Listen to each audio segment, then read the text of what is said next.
Throughout history, every great commander has a signature victory. For Alexander, it's Issus. For Napoleon, it's Austerlitz. And for Hannibal, it was undoubtedly Cannae. And so that will be the topic of this lecture. Now, as the weather warmed in the spring of 216 BC, Hannibal began to plan his next summer campaign. In the previous year, Hannibal had faced a formidable foe in Fabius. But Fabius, by law, had been obliged to resign his command and dictatorship. And here was the inherent weakness of the Roman system. For it was Fabius who was the man with the plan. No one in Rome truly understood Hannibal better than Fabius. And yet Fabius immediately followed the letter of the law and resigned his office. The Roman consuls of this age were true patriots, never violating Roman laws. This should have served as an example generations later for Romans like Sulla and Caesar, but in the end they seem to have no problem violating Rome's most sacred laws. In any event, the newly elected consuls rejected Fabius's defensive plan of containment. Instead, they opted to construct one gigantic Roman army, the largest ever fielded up to this point. They hoped the sheer weight of this massive army would be enough to crush Hannibal and drive him out of Italy for good. So far, despite several key victories, Hannibal had failed to knock Rome out of the war, or even bring the Roman Senate to the negotiating table. So Hannibal hoped that one massive victory would see an end to Roman resistance, or at a minimum convince several of Rome's most trusted allies to abandon the Eternal City. This set the stage for a cataclysmic clash between Rome and Hannibal. Hannibal possessed the finest cavalry in the world, while the Romans possessed the most powerful infantry. Still, Hannibal needed to provoke Rome. He broke camp at Gerronium and seized a town called Cannae. This presented a serious problem for Rome because Cannae was a major storage depot, containing grain and other supplies that the Roman army needed. This had exactly the effect that Hannibal had hoped for, as the combined Roman army formed up and marched towards Cannae. The Roman consuls were Gaius Varro and Lucius Aemilius Paulus. Like some of the other battles against Hannibal, Polybius portrays these consuls as very different in terms of temperament. Varro is portrayed as reckless and impatient, while Aemilius is portrayed as more level-headed. Aemilius was one of the most distinguished generals in Rome, having led several campaigns during his service for the Roman army. Now, since the legions were combined into one army, the Romans would rotate command on a day-to-day basis. With the Roman army on the move, Hannibal decided to launch a surprise attack with his cavalry and some light-armed troops. The Romans, however, were able to withstand the initial onslaught. The Carthaginians had no reserves since the bulk of their army was still in camp. With the Romans able to repel Hannibal, both sides headed back to their respective camps. A short time later, a dispute broke out between the two consuls. Aemilius argued for caution, but Varro wanted to march out and confront Hannibal. Haven't we seen this before? In any event, Aemilius had command of the Roman army, and so he decided to divide the army into two camps, one large camp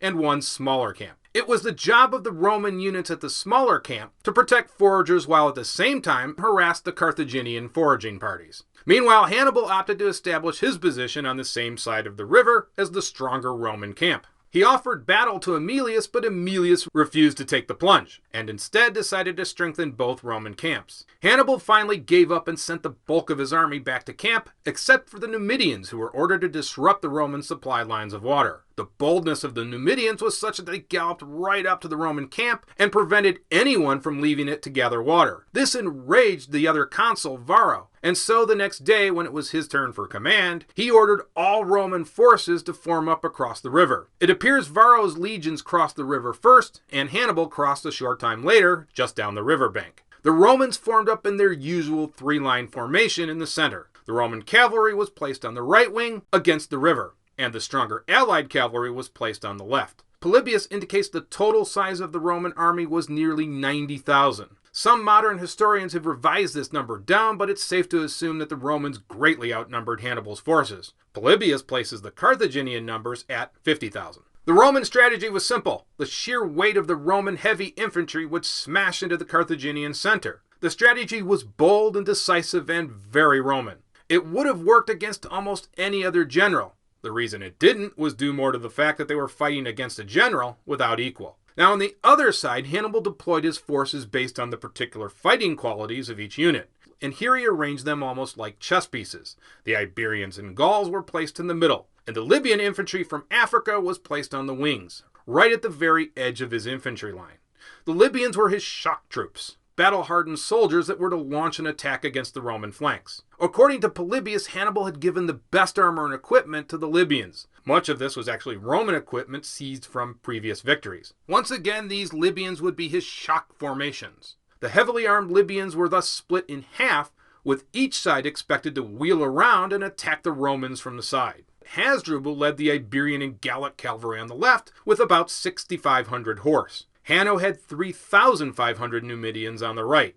It was Hannibal's intention that his cavalry would first defeat the weaker Roman cavalry and then swing around to attack the Roman infantry from the rear. His veteran African troops would then press in from the flanks at the crucial moment and encircle the overextended Romans. Hannibal was concerned the Romans could outflank his position, so he was determined to keep his flank protected by the river, and therefore it was imperative that the battle take place close to the river. The entire key to the battle was the weakened Carthaginian center. They would execute sort of a fighting retreat with the intent of drawing the Roman legions deeper and deeper into a trap. This would expose the Roman flanks and allow them to be outflanked by the Libyans and the Carthaginian cavalry. Since the center was the key to the entire plan, Hannibal himself took command of this formation. Here he could manage the controlled retreat, keeping the morale of the troops high. This would buy enough time for the Carthaginian cavalry to defeat the Roman horse, and then they could turn on the Roman flanks. And so the armies advanced on one another. Hannibal actually sent some of his units forward to provoke the Romans. Therefore, initially, the Carthaginians were deployed in a crescent, curving out toward the Romans in the middle.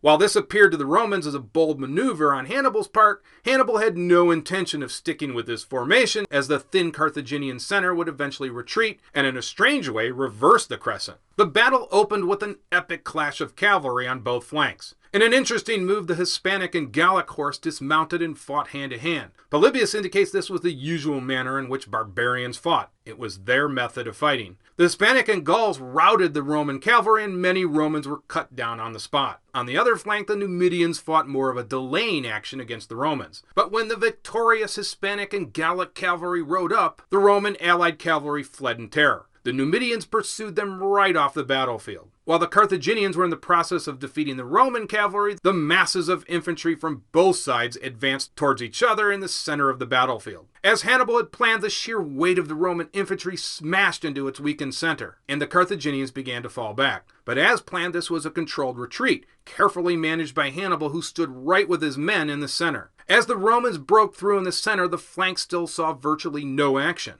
As the Romans smashed deeper through the center, their flanks became dangerously exposed. It was at that critical moment the Libyans crashed into the Romans from both sides. The Romans were now in danger of being outflanked. Always a terrible situation in any era of warfare. Soon the Carthaginian cavalry returned after destroying the Roman cavalry and smashed into the rear of the Roman infantry, completing a perfect double envelopment. Despite being totally surrounded, the Romans fought courageously, attempting to form up a line of defense.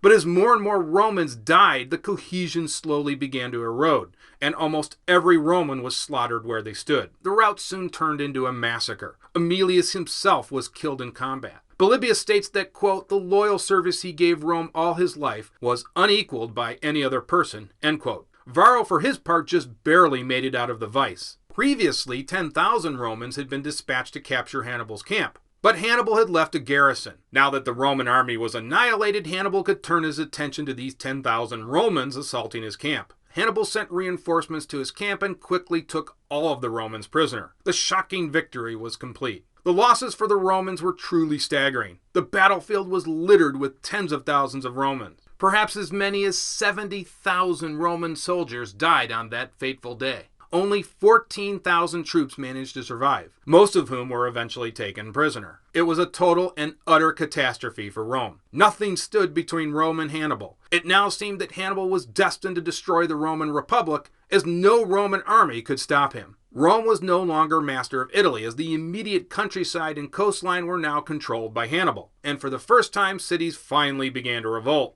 Tarentum simply surrendered. Several Campanian cities also joined the Carthaginian side. In that same year, the Greek cities in Sicily were induced to revolt against Rome, while the Macedonian king Philip pledged his support to Hannibal. Even worse, Rome's best armies had been defeated by Hannibal. Their military was in complete disarray, especially with one consul dead and the other now thoroughly discredited. In just a few years, Hannibal had literally wiped out 16 Roman legions, comprising a staggering 150,000 soldiers. Now it appeared Rome would have to negotiate with Hannibal. As Livy wrote, quote, "No other nation surely would not have been overwhelmed by such an accumulation of misfortune," end quote. But this was Rome after all, and to the shock of the ancient world, and even Hannibal, Rome refused to quit, and furthermore refused to even negotiate with Carthage. Only one tribune panic-mongered. He called on Romans to hire themselves out to foreign kings.